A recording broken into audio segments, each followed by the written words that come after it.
You know, that last song we sang, Dennis Jernigan, You Are My All in All, that's probably the most famous song he wrote. He probably maybe had 15 albums that he published. Perhaps, maybe a lot of you have heard of Dennis Jernigan. I got to meet him and have a sandwich with him one night. And that's one of his great songs. And I remember when, sorry, Florencia, none of this is in your notes. But Florencia does a great job, along with our team, always interpreting whatever we put out there. But in the 1990s, when I spent basically 10 years in Colombia, and there were a lot of hard things going on in Colombia, and in the midst of that, my job was working with teenagers, and on the weekends and on Mondays for 3 years of those years, 3 years I went into the prison in Medellin and Bella Vista prison. And the music of Dennis Jernigan was a music that really inspired us and encouraged us in those times. And one of the verses that I'm going to finish with today is Jesus' words, and I'll give it to you at the beginning because Ecclesiastes is kind of a different kind of a book. In Jesus' words, and these were the words they painted on the inside of the prison walls, one of the most significant places and incredible stories that we could tell. But it said, "Come," Jesus' words, "Come to me, all you who are weary and burdened, and I will give you rest. Come to me, you who are weary and burdened, and I will give you rest." And then he goes on to say some more things. But today we want to talk about Ecclesiastes, and then we're going to finish with an opportunity to share communion. But I don't know if you've ever heard of Father Brown. Have you heard of Father Brown? Anybody that's heard of Father Brown, raise your hand. G.K. Chesterton, does that ring a bell? Father Brown. Wow, so we've got some reading to do. And he's a great detective. And Father Brown is the priest. And G.K. Chesterton, who's one of the great authors in the English language, and he would have Father Brown solving some of the situations for the inspector. They had him on Netflix for a while, but it didn't go over, so people didn't want a priest to be the hero of the show. I'm going to do my best for you today with Ecclesiastes.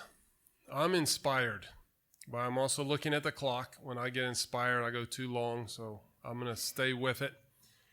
And I just want you to know that if you get something out of this message, great, use it. If you don't, well, just go read Ecclesiastes for yourselves and see what you can learn. And I know this is just an incredibly different audience. And I could present the academic part. I could share the theological part of Ecclesiastes. And I started explaining to Lisa. She said, "What are you going to tell?" And I started explaining who was the author and why. And she said, "No, don't even talk about that. Nobody wants to hear about that. You have this many minutes. Like, what is it? How does it help us today?" So I just want you to know, for example, some of you were here last week and I spoke about the Psalms. Now, how do you speak about the book of Psalms, really 5 books of Psalms, the whole thing in like 20 minutes? And so I asked a few people, I said, "Well, how did you feel about the service?" And somebody who was visiting said, "I think that was the best sermon on Psalms I ever heard." And somebody else told me, "I just felt like you were up there improvising." So, I'll just do what I can do, and you take it, and I won't worry about it. So Father Brown told the chief inspector, "All people matter. You matter. I matter. But it's the hardest thing in theology to believe. All people matter." Now, in the opening scene of the movie Gladiator, and now what is that, 18 years ago, so maybe, I don't know, maybe you didn't see that one either. But Maximus, the Roman soldier leading his troops, going into battle, starts off, and he puts out there the existential question of that movie that makes it really, as part of what makes it a great movie, because it's addressing a major theme in life. And he says to his troops, brothers, because they're all men about to fight, what you do in life echoes in eternity. And that's one of the questions of our life. We face it or we don't face it. Sometimes we think about it. Does any of this really matter? It's kind of a depressing thing. We like to come to church and sing a great song. The second song we sang today was like, from glory to glory, I see you, and going on from greater to greater things. And Paul talks about that. All people want to believe that life has a higher meaning, that work serves a purpose, that our death can somehow help to bring significance and relevance to our life. So Ecclesiastes is this little-known lecture. It's presented by a teacher or preacher to an assembly, and it's specifically talking about the purpose and the meaning of life. This book has been around, Ecclesiastes has been around now for thousands of years. And for some reason, it's still important. So some Christians look at it and say, I don't know how this book even got in the Bible. It shouldn't be there. So maybe that would make some of you want to read it. This unique book, it seems to contradict other things. But I'm presenting particularly, I've read quite a bit about Ecclesiastes. I've read it lots of times. But today I'm really sticking closely to Philip Yancey's book, The Bible Jesus Read. And so you can see his name and you can look it up, and it's a great book. So we've been following a series, The Bible Jesus Read. When you read Jesus teaching the disciples in Matthew on the Sermon on the Mount, or if you read the Gospel of John, you will read it differently if you have just read Ecclesiastes or the Proverbs or the Psalms, because Jesus really is, one of his aspects is as a teacher of wisdom. And the Bible that he read included the wisdom literature. And Ecclesiastes is one of the great pieces in human history of wisdom literature. But it doesn't really look like the Bible. And so you're reading it going, why is this in here? So we're going to talk about that. The author, this anonymous teacher, looms as a larger-than-life figure. In the book, he is the wisest, the richest, the most powerful person in his time. A few weeks ago, we talked about Job, and Job was more or less presented the same way. There are some interesting parallels between Job and Ecclesiastes. It's not the same book. It's very different, but there's some parallels. And the author starts the book by declaring his fear, his question, his look at life. He says, meaningless. Meaningless. Everything is meaningless. The word occurs about 35 times in this book, in this short little book. I told you this morning, I read that in 17 minutes this morning. I just sat down and I didn't try to read it fast. I just said, I'll just read it so that I can tell you about how long it might take you. Maybe it takes you 20 minutes. Don't stop. Don't try to understand it. Just read it. 35 times in 17 minutes, meaningless. One time I was with my friend in college. This isn't in your notes, Florencia, sorry, but I was with my friend and we went and we visited this church. And the preacher up there, every sentence, it seemed he would say, amen, amen, amen, amen. There we go. Well, some people answered back. And my friend and I, we sat there and I couldn't even hear the message anymore. All I could hear was amen, amen. And so we sat there and we just wrote down how many times this guy said amen. And so I don't want to repeat meaningless so long that you're just like, completely meaningless. But this is a fascinating book. The issues facing the teacher are the same ones bothering Job and that bother most fair-minded people, if not everybody, today. The issues of why do the rich get richer and the poor get poorer? Evil people prosper while good people suffer. Tyrants reign. Disasters happen. Everyone dies and turns to dust. Life is unfair. Nothing makes sense. The whole world seems off balance and twisted. That's what the preacher says. The book. The book calls him. That's the word, and it calls him the preacher. And I say the preacher, the teacher. It's translated both ways. So Philip Yancey says, try reading Ecclesiastes after you've just read Proverbs, which is what he was doing. He was reading just straight through the Old Testament, and he read Proverbs. And Proverbs is like the opposite. Proverbs, he says, how can these two books coexist? Proverbs, like, you read it, and it's like life is figured out. You learn wisdom, you use sound judgment, you follow the rules, and you'll have a long and prosperous life. Businesses and homes, we like to take a special proverb and write it up. I use for some of my passwords. So I won't tell you which one. There's lots of proverbs, and I can change my password. And I said, hey, no, don't try to hack me. But I use I write like proverbs, and then I'll put some verse that I like, and then I'll remember it for a while. And so there are some good ones out there. But nobody's quoting Ecclesiastes. If I started reading and you read it, you're like, oh yeah, people quote this. I remember a song, was that there was a group, I looked this up, but it was called The Byrds back in the 1960s. And like everything, there's a time. I think Kansas had a version. But there's different songs that say, to everything, turn, turn, turn. You remember that song? And people start quoting, but it's like the existential thing, sort of the lostness, the meaninglessness, the futility of life. And so these books are like opposites. But then Yancey says, you know what's fascinating? It's one of the strengths of the Old Testament that it's not all the same. Can you imagine if it was all the same? We wouldn't even want to believe it. But you get 3 or 4 witnesses together, their stories are not identical. When the stories are identical, you say, who coached you on this?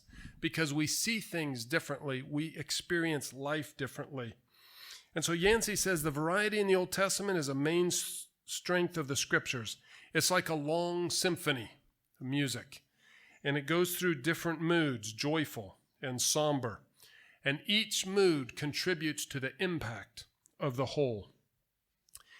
It reflects, reading through the Old Testament, life, what we all experience. Sometimes the trials of Job, and sometimes the serenity or the peace of Psalm 23. While we're living in a world that sometimes unfolds according to the proverbial principles, and sometimes it gives in to the jarring contradictions of Ecclesiastes. Yancey makes a fascinating point, and I'm going to keep quoting him because he's making the points. I want to make sure, since we do post these online, Philip Yancey, if you're out there, you get the credit. These are your great ideas, and they're much better presented in his book. So get it, read it, look it up. But he talks about the curiosity of existential despair growing in the soil of excess. I hadn't really thought about that. But you think about the existentialists, and Yancey doesn't make this point. He quotes other well-known authors that do. And he goes on, he talks about Walker Percy, who I have not read, I've heard of him, but Alexander Solzhenitsyn, who I have read, Viktor Frankl, and Wendell Berry, authors I've read, to show the contrast in different places and times between people who confront God, like Job, crying out for justice, saying, hey, this is messed up. What's going on? And guys like the teacher in Ecclesiastes, who seem to shrug their shoulders and say, who really cares? While they pour themselves another glass of wine. The teacher's existential burden, mentioned in the text in chapter 1, verse 13, is not like Job's. Job suffered misfortune and tragedy, as we were talking about that a few weeks ago. But the teacher's burden is excess. He attempts these far-reaching social programs. Think of our most advanced, wealthy nations in the world today. He accumulated more wealth, he pursued more pleasure, and he said that all he gained was a fear of death mixed with an inability to sleep. So Lisa said, well, that's pretty depressing. I hope you're not going to say that in church. But yeah, I mean, you're reading it, and that's what the guy's talking about. So if you've looked at it. Ecclesiastes 3 is the heart of the message. There's the famous passage on time we put on the screen to start off. For everything, there's a time. There's a time to sleep. There's a time to weep. There's a time to fight. There's a time to plant. There's a time to sow. And it goes through that. But then he repeats the phrase that he brought up in chapter 1. I have seen, says the teacher, the burden that God has laid on men. What is the burden? He quotes a number of different authors and philosophers. But he said, what's the difference between men and animals? That comes up in the book, in Ecclesiastes. And the author says the difference is that people bear the burden of the gods. God has put eternity in the hearts and the minds of men. Men meaning all people. So what is the burden of the gods? And I don't have time to talk about some of the great things Yancey says about Greek mythology and drawing the picture. But he talks about the Garden of Eden. Because so much of Ecclesiastes, the images come right out of the first 2 and 3 chapters of Genesis. You come from dust, to dust you'll return, and the breath will return to God. That's imagery straight from Genesis chapter 2 and 3. But he says that in the Garden of Eden, before there ever existed even a whiff, just a scent of existential despair, that's the common mindset of our time. In those days, work and pleasure were completely satisfying. People were fulfilled. And yet, in that time, Adam and Eve sought to be like God. They wanted to understand good and evil. And they chose to deny their status and reach for more than God had granted them. And distrusting God, they brought the burden of the gods upon themselves. And so Yancey uses this term and this phrase, this twist, this idea of the burden that we carry with us. In our own century, we've partaken of this burden of the gods, discovering exalted hopes and crushing despair. Most of our problems have come about ironically because of our desire to improve. Our best attempts backfire. The famous journalist Malcolm Muggeridge said, we learn to prolong life, but we fail to provide meaning. We fail to provide meaning. The result is almost always the opposite of what is intended. He gives a lot of illustrations, but just like technology. I mean, I don't have to explain that to you, right? So many things that we do to make progress, and it ends up turning around to make, famines or bombs or different kinds of problems come. And so that's kind of the issue. It's like, well, what really matters? Does anything matter? And so Yancey says, Ecclesiastes, writing in the time of Solomon, if it's not Solomon himself, it's talking about his day. It's a time of unprecedented prosperity and social progress. The ruler over Israel could sense within himself and his nation the failure to bear the burden. He learned the hard lesson Moses had tried to teach the people of Israel centuries before, that whatever humans touch has a fatal flaw.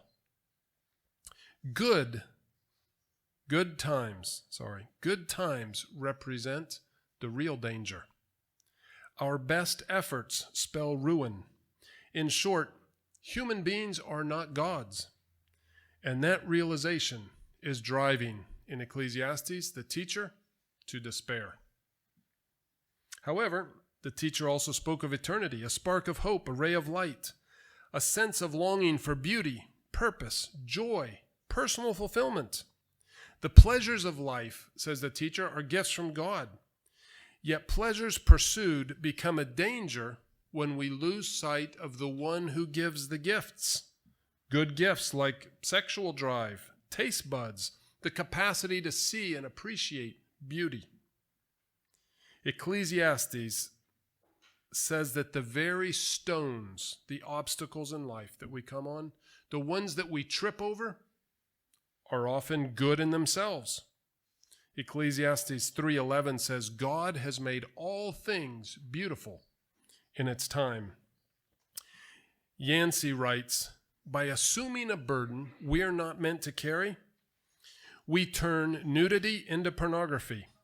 We turn wine into alcoholism.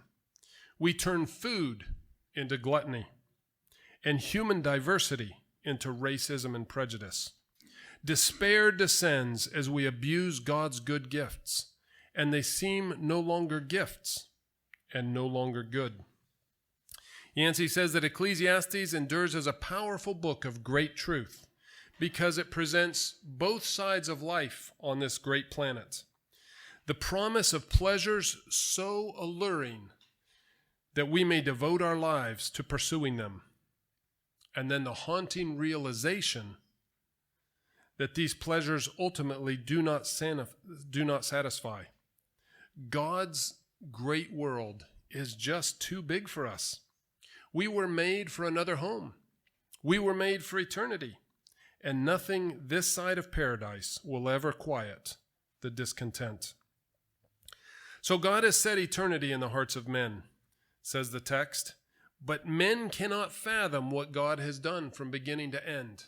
So we want to be like God. We want to know like God knows, but we can't even begin to understand. What Job learned in dust and ashes and tragedy and mourning, the teacher experienced in a robe, in a palace, amidst great pleasures. The lesson, we cannot figure out life on our own. Life does not make sense outside of God, and it may never fully make sense because we are not God. Ecclesiastes 11:5, chapter 11, verse 5 says, as you do not know the path of the wind, or how the body is formed in a mother's womb, so you cannot understand the work of God, the creator of all things. In other words, there are things that are so basic to us, to our life, and they're still a great mystery. Well, many Jews have a custom to this day of reading through Ecclesiastes once a year in what they call the Festival of Tents. And it serves for them as a sober reminder that what we see and feel is not all that exists in God's great big world. Yancey says, we cradle eternity in our hearts, but the burden of the gods rests upon our shoulders. But somehow the final chapter of Ecclesiastes ends with a powerful word of courage and focus. And I was going to read to you chapter 12, verses 1-7. It's a vivid picture of old age. And I'll just give you I'm not going to read it. The first verse says, remember your Creator in the days of your youth, before the days of trouble come, and the years will approach when you say, I find no pleasure in them. You know, I've been a pastor for a long time, so I am familiar with death. I'm not afraid of death. I've been around many people who are dying. It's not a place that I like to be. But I've also been working with young people. And it's an interesting thing. The young people often are saying, you know, somewhere later in life, after I have a good time, then I'll make some decisions about the right things to do. And then I'll think about God. And the older people, it's very common. Many times I'll get to older people and they get to a stage and they're like, you know what? I'm just ready to go. I'm ready to be done. Like, I've lived my life. I've done what I can. And this chapter, this last chapter of Ecclesiastes is like the old person that has lived a life and has gotten to the end. And he says, you know, before the sun and the light and the moon and the stars grow dark. And he's talking about memory loss. And so it's a very poetic from the Eastern poetry, but he's talking when my legs don't work and my back doesn't work and my teeth are gone and my eyes can't see and my ears I can't hear and I can't sleep and my voice is not there and I'm losing my balance and I'm afraid of going out in the street and my hair turned gray. And he says the grasshopper drags itself along. And so that's just, don't have the same mobility. And today we've seen a lot of people with Parkinson's. I've had a lot of people with Parkinson's in my family. And he's talking about these different things. And he says, remember, before the silver cord is severed, you have a stroke or a heart attack or your circulatory system breaks down. And the dust returns to the ground it came from, and the spirit returns to God who gave it. Chuck Swindoll was a great pastor. He authored many fantastic books. And Chuck Swindoll says, this chapter is a ray of light in the darkness of death. Remembering our Creator at any point in our life is like a ray of light hitting a prism and sending out beautiful colors, shining in the darkness. Death can be a majestic entrance into the real meaning of existence.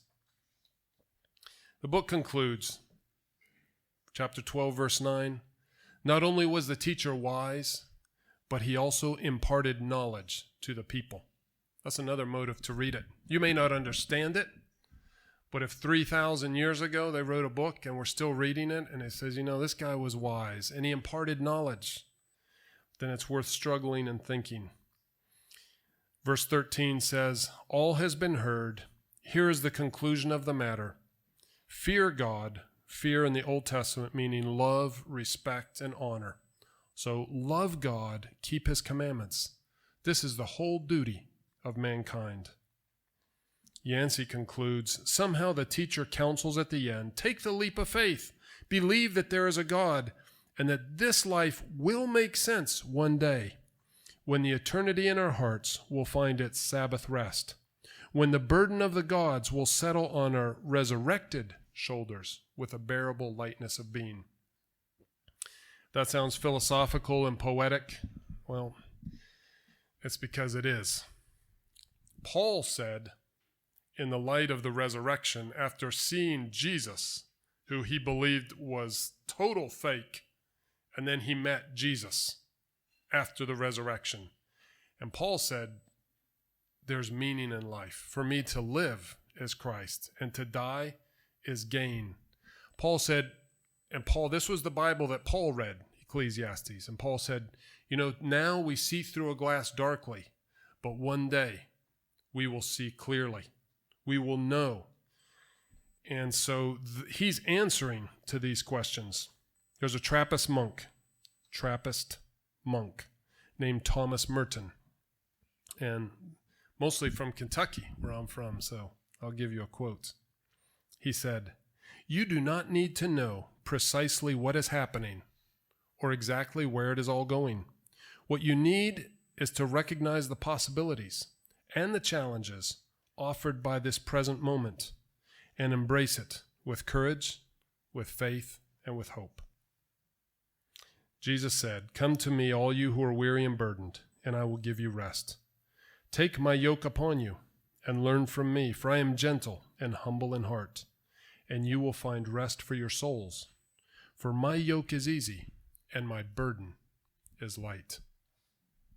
The talk of a burden is from Ecclesiastes. The burden of the gods, the meaninglessness of life. And Jesus comes with disciples and he says, but take my burden.